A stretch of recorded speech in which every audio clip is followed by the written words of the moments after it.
Kitab Injil Lukas pasalnya yang ketiga, ayatnya yang ke-7 hingga ayatnya yang ke-20, di bawah perikop Yohanes Pembaptis. Lalu ia berkata kepada orang banyak yang datang kepadanya untuk dibaptis, katanya, "Hai kamu keturunan ular beludak, siapakah yang mengatakan kepadamu supaya melarikan diri dari murka yang akan datang? Jadi hasilkanlah buah-buah yang sesuai dengan pertobatan. Dan janganlah berpikir dalam hatimu, Abraham adalah bapa kami. Karena aku berkata kepadamu, Allah dapat menjadikan anak-anak bagi Abraham. Maaf. Dan janganlah berpikir dalam hatimu, Abraham adalah bapa kami. Karena aku berkata kepadamu, Allah dapat menjadikan anak-anak bagi Abraham dari batu-batu ini. Kapak sudah tersedia pada akar pohon, dan setiap pohon yang tidak menghasilkan buah yang baik akan ditebang dan dibuang ke dalam api." Orang banyak bertanya kepadanya, "Jika demikian, apakah yang harus kami perbuat?" Jawabnya, "Barang siapa mempunyai 2 helai baju, hendaklah ia membaginya dengan yang tidak punya. Dan barang siapa mempunyai makanan, hendaklah ia berbuat juga demikian."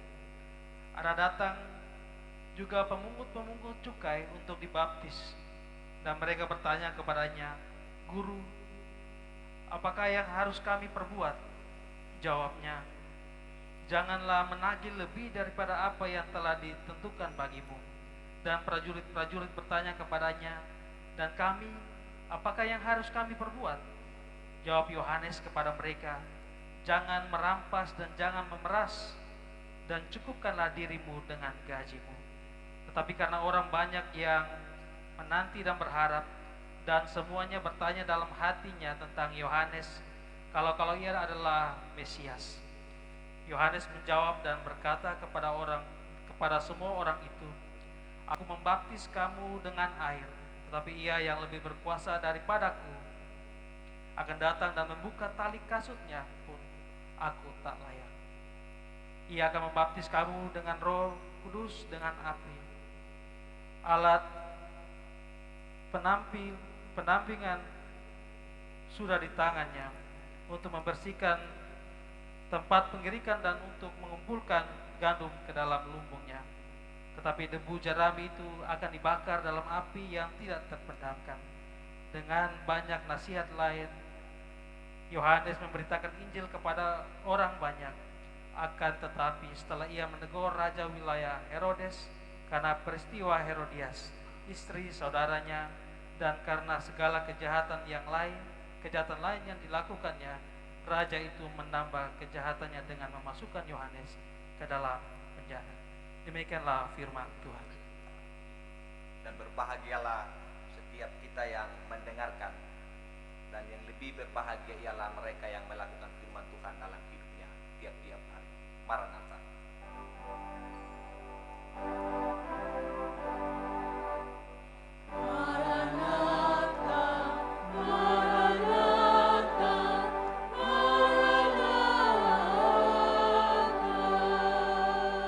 Jemaat Tuhan dipersilakan duduk kembali.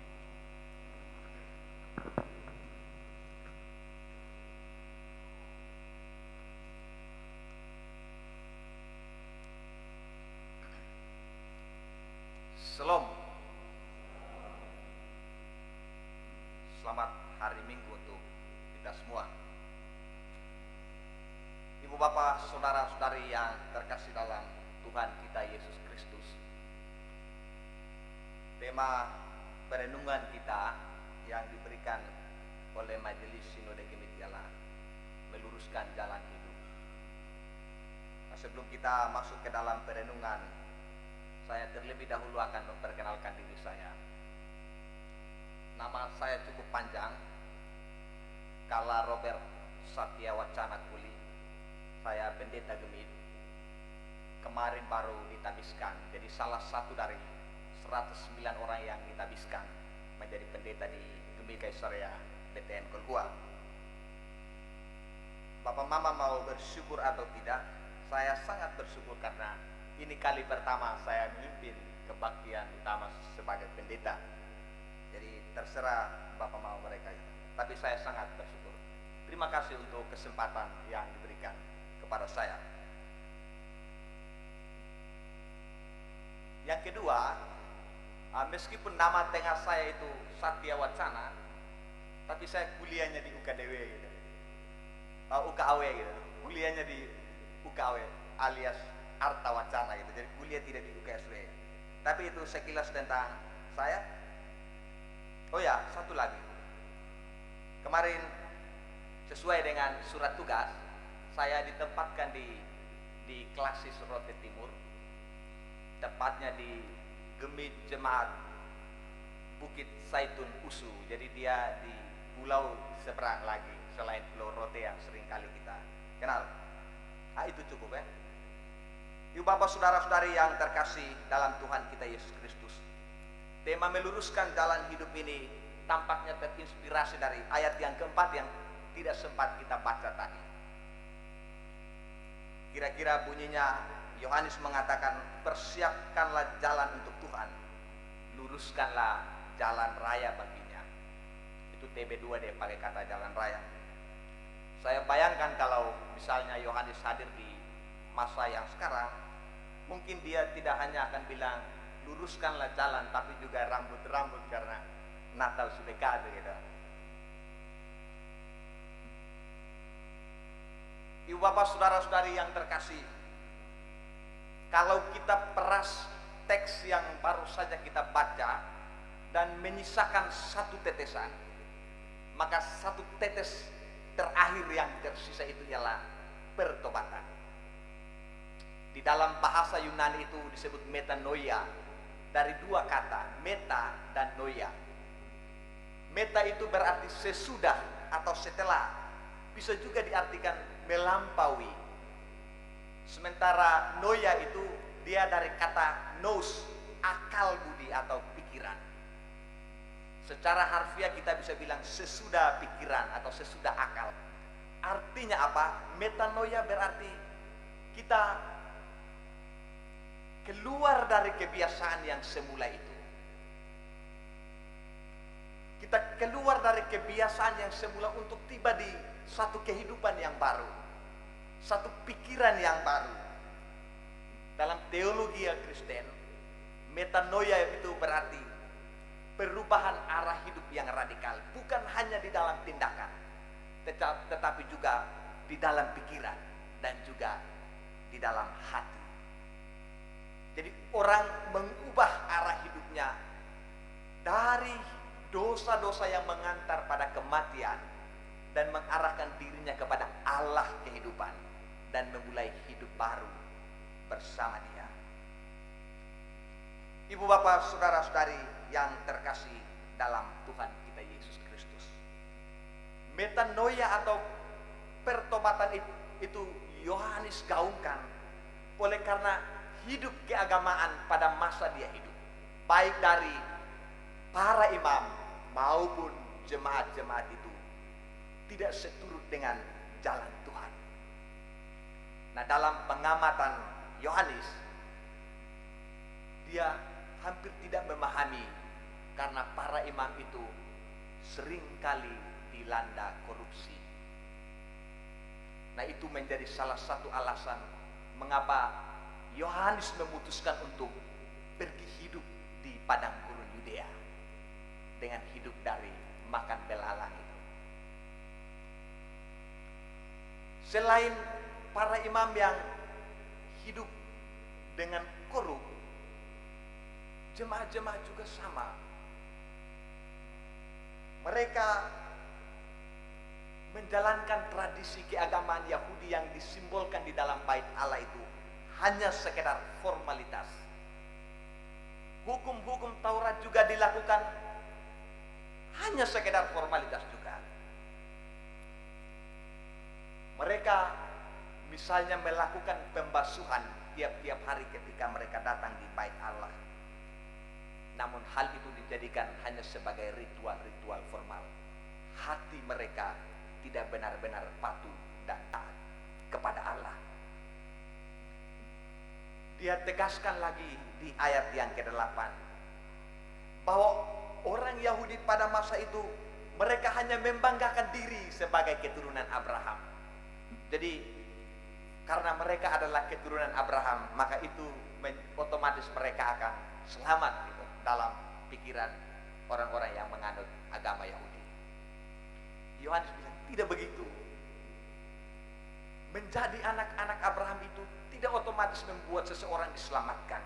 Hanya melalui satu hal, pertobatan. Itulah yang daripadanya orang mengalami keselamatan yang dari Tuhan itu. Lalu dengan lantang Yohanes menegaskan lagi. Misalnya di ayat 9 dan ayat yang ke-17 dia bilang ini. Saya baca dari terjemahan baru 2. Kapak sudah tersedia di akar pohon, dan setiap pohon yang tidak menghasilkan buah yang baik akan ditebang dan dibuang ke dalam api. Lalu dia tegaskan lagi di ayat yang ke-17. Alat penampi sudah di tangannya untuk membersihkan tempat pengirikannya dan untuk mengumpulkan gandumnya ke dalam lumbunya. Tetapi debu jerami itu akan dibakarnya dalam api yang tidak terpadamkan.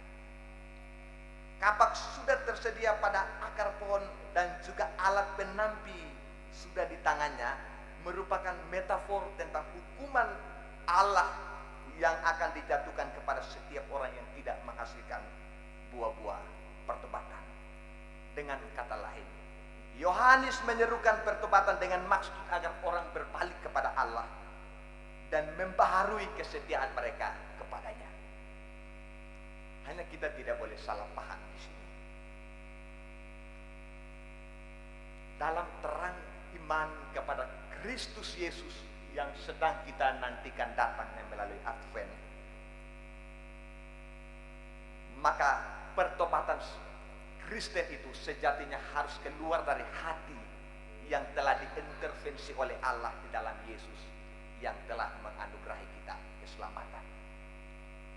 Kalau saya sederhanakan itu bunyinya begini.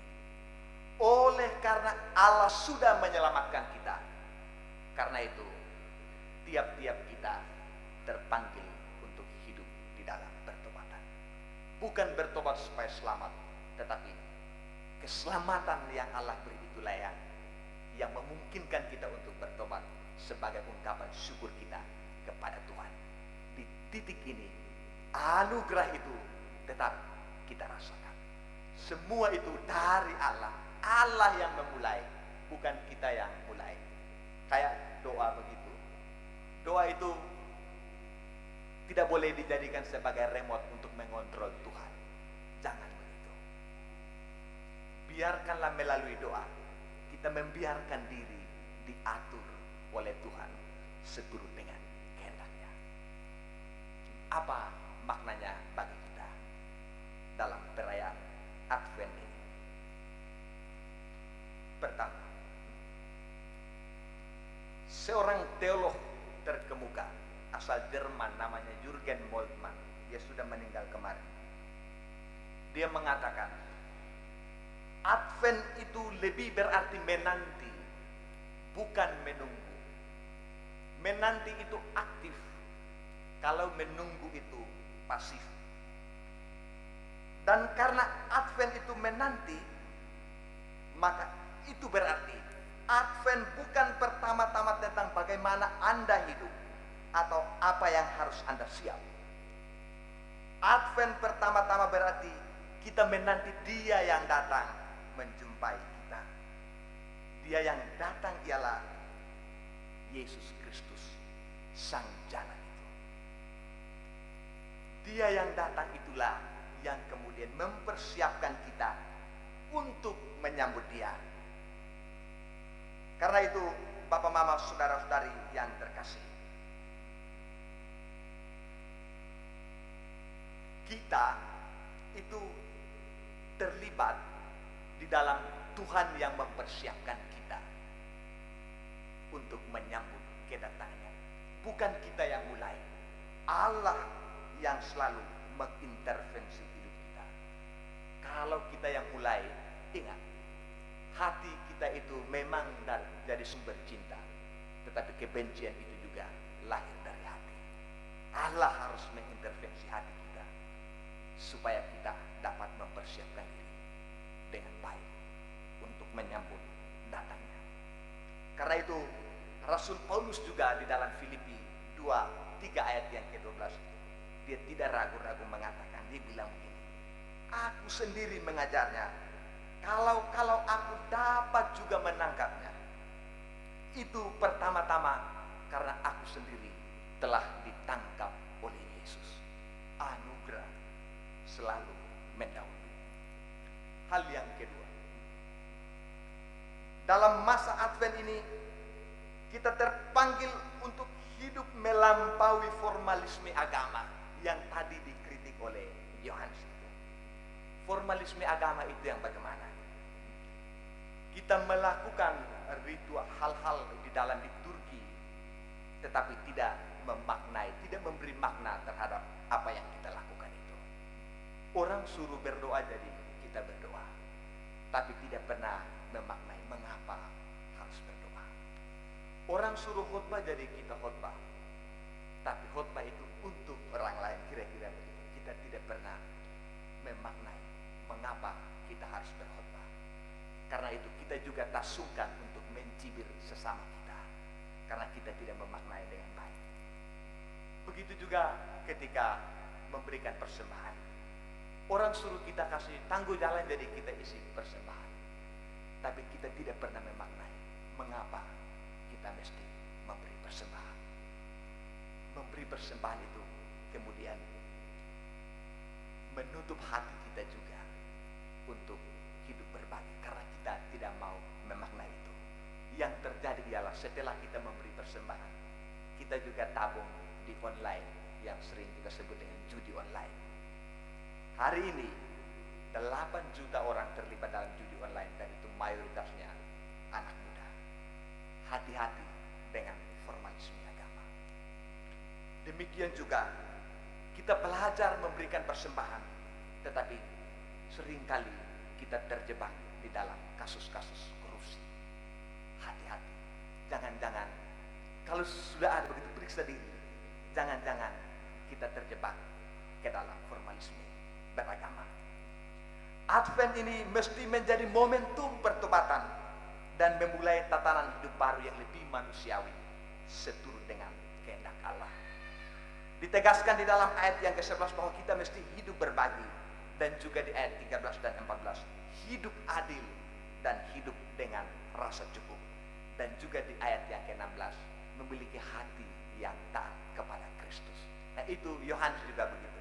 Dia ada begitu-begitu mau ngomong Kristus itu, dia bilang, buka tali kasutnya pun saya tidak layak, karena dia punya hati yang taat kepada Kristus. Kalau orang Kristen tidak punya hati, dia tidak lebih dari artificial intelligence.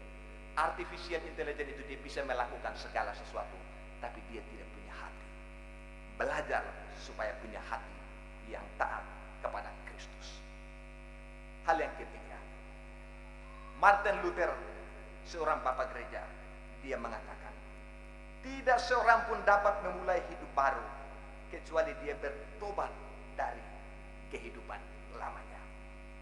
Hal ini menunjukkan bahwa pertobatan merupakan prasyarat hakiki bagi mereka yang ingin menjadi pengikut Yesus. Dengan kata lain, pertobatan itu nadi kekristenan, nafas kita. Begitu kita tidak bertobat, maka hidup kita berhenti, karena pertobatan itu nadi kekristenan. Hal yang keempat, iman Kristen di satu sisi mengatakan bahwa Kristuslah jalan. Maka tema meluruskan jalan hidup bukan pertama-tama tentang hidup macam apa yang harus kita luruskan, tetapi melalui momentum Advent ini kita terpanggil untuk mengikuti jalan yang Allah sediakan itu. Jalan yang Allah sediakan ialah Yesus Kristus itu sendiri. Lihat Yohanes 14 ayat yang ke-6. Mengikuti Yesus di titik ini menjadi panggilan pertama seorang Kristen. menjauhi formalisme agama, hidup berbagi, berlaku adil, hidup dengan rasa cukup, dan punya hati yang taat yang kita sebutkan di atas. Itu ialah konsekuensi radikal dari mengikuti Tuhan. Pertama-tama, ikutlah Dia. Kebaikan-kebaikan yang lain itu Dia akan mengikuti. Itu konsekuensi dari kita mengikuti Yesus. Dan sekaligus kebaikan-kebaikan yang kita buat itu juga merupakan hasil atau buah dari metanoia atau pertobatan yang menyeluruh. Karena itu, ibu bapak, saudara-saudari yang terkasih, pulanglah, ikutlah Yesus tiap hari. Dialah satu-satunya jalan yang melaluinya kita mengalami Sang Bapa di dalam Roh Kudus. Pegang teguh janjinya, betapapun rumit hidup Anda dan saya.